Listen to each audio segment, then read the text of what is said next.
Higit 156,000 pesos na halaga ng hinihinalang shabu ang nakumpiska ng Bulacan PNP na kung saan arestado ang dalawang individual matapos ang isinagawang drug bypass operation sa barangay Matiktik, North Sagaray, Bulacan.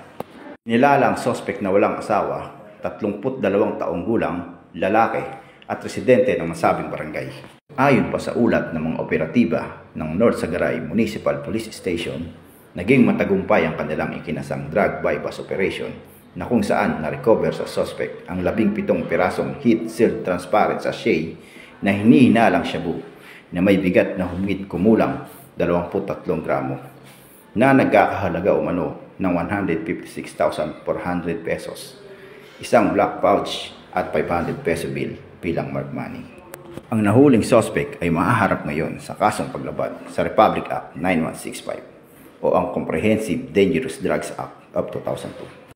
Ayon kay Police Colonel Satur L. Etiong, Officer in Charge ng Bulacan Police Provincial Office, patuloy ang pagpapaigting ng Bulacan PNP sa kanilang kampanya laban sa ilegal na droga upang tuluyan ng mapigilan ang paglaganap nito sa buong lalawigan para sa inaasam na mapayapa at maunlad na bagong Pilipinas.